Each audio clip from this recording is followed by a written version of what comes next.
L'une des réponses les plus célèbres que notre Seigneur Jésus-Christ ait donnée aux pharisiens est certainement celle que l'Évangile nous présente aujourd'hui lorsqu'il dit « Rendez à César ce qui est à César et à Dieu ce qui est à Dieu ». Cela peut être interprété de nombreuses manières, mais essayons de l'appliquer aujourd'hui à nos vies spirituelles.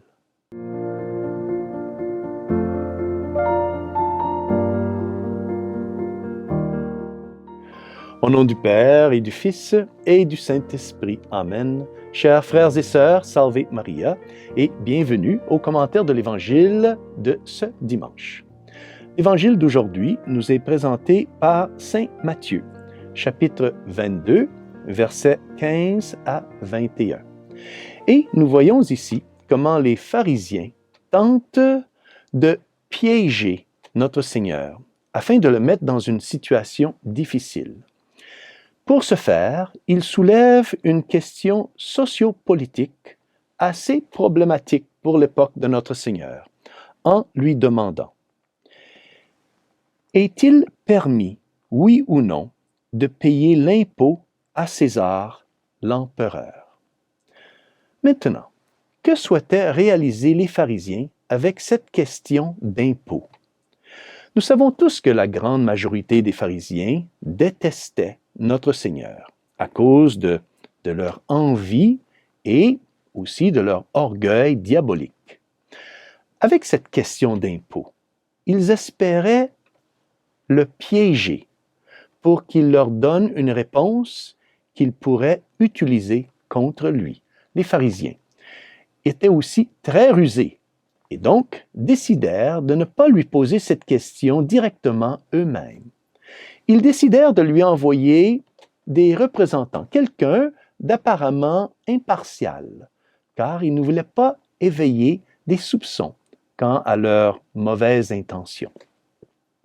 Ils savaient que notre Seigneur ne ferait pas confiance à leur apparente neutralité s'ils se présentaient devant lui eux-mêmes. Alors, qu'ont-ils fait? Saint Matthieu nous dit « Ils lui envoient leurs disciples, accompagnés des partisans d'Hérode. » Ces disciples des pharisiens étaient probablement très jeunes et donc apparemment, disons, innocents ou du moins apparemment sincères dans leur désir de questionner notre Seigneur. Ils donneraient au Seigneur une impression d'impartialité. Mais pourquoi aussi étaient-ils accompagnés des Hérodiens? Les Hérodiens étaient des partisans d'Hérode. Hérode était un Juif, oui, mais il vivait du soutien des Romains. Ainsi, les deux camps étaient représentés ici dans ce groupe qui allait questionner notre Seigneur. D'un côté, les Israélites et de l'autre côté, les Hérodiens. Si notre Seigneur prenait la position des Israélites, qui ne voulaient pas payer l'impôt à César, il offenserait donc les Hérodiens, et donc aussi les Romains. Si notre Seigneur disait que l'impôt devait être payé à César, alors il offenserait les Juifs, qui ne voulaient pas se soumettre aux Romains. Les pharisiens, frères et sœurs, étaient très rusés. Leur piège, donc, était parfaitement tendu. Il est curieux de constater ici que les pharisiens étaient des Juifs. Oui, bien sûr. Et comme Juifs, ils haïssaient non pas seulement notre Seigneur, mais aussi ils haïssaient Hérode et les Hérodiens, qui soutenaient les Romains et donc étaient considérés par les Juifs, par les pharisiens, comme des traîtres. Mais ici, curieusement, nous les voyons unir leurs forces contre leur ennemi commun, qui était notre Seigneur Jésus-Christ. Le mal, frères et sœurs, agit toujours ainsi. Même si les différents partis du mal semblent être en désaccord entre eux-mêmes, ils s'unissent toujours contre ceux qui sont bons. Les pharisiens ne s'en rendaient pas compte, mais ils essayaient en réalité de piéger la sagesse éternelle et incarnée, le Fils de Dieu lui-même. Notre Seigneur ne pouvait pas être pris au piège. Il connaissait leurs machinations depuis toute l'éternité. « Maître, lui disent-ils, nous le savons, Tu es toujours vrai et tu enseignes le chemin de Dieu en vérité. Tu ne te laisses influencer par personne, car ce n'est pas selon l'apparence que tu considères les gens. Maintenant, frères et sœurs, il est intéressant de voir ici comment ils font pour tendre leur piège contre notre Seigneur. Ils commencent par l'honorer.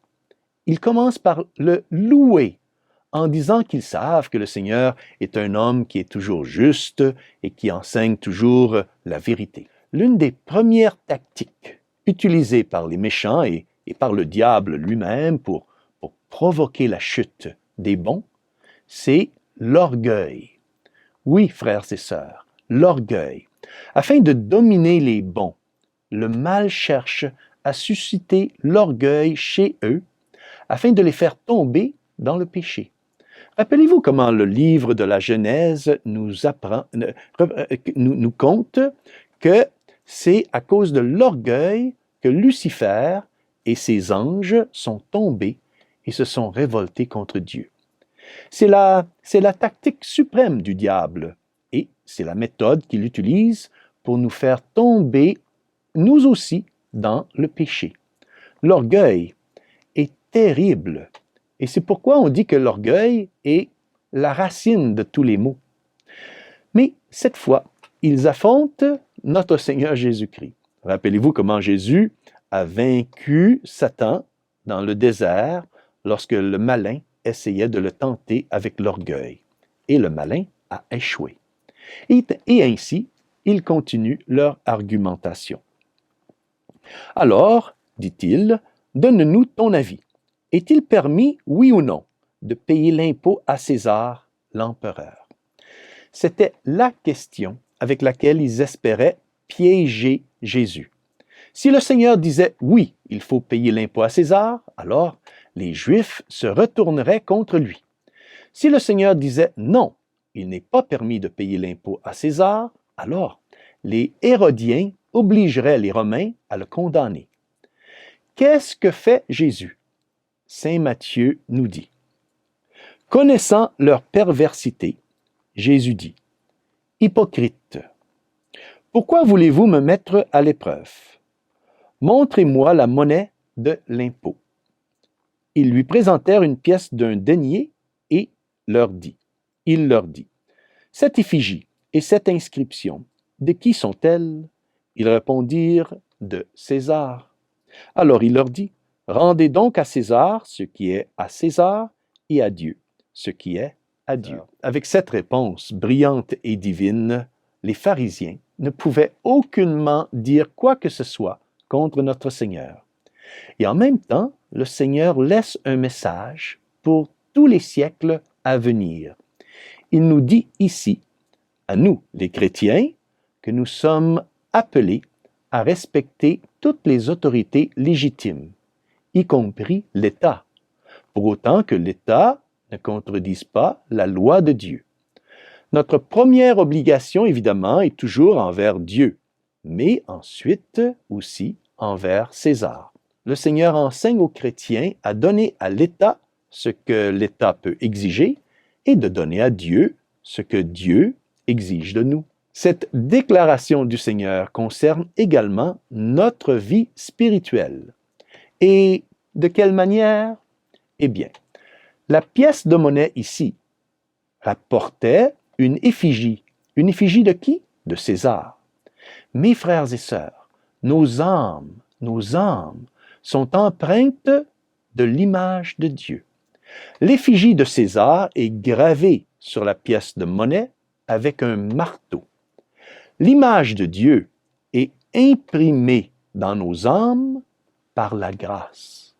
Ainsi, si nous ne voulons pas perdre notre richesse matérielle, qui est l'effigie de César à cause de l'injustice, nous devons faire bien plus attention à ne pas perdre l'image de Dieu sur notre âme à cause du péché.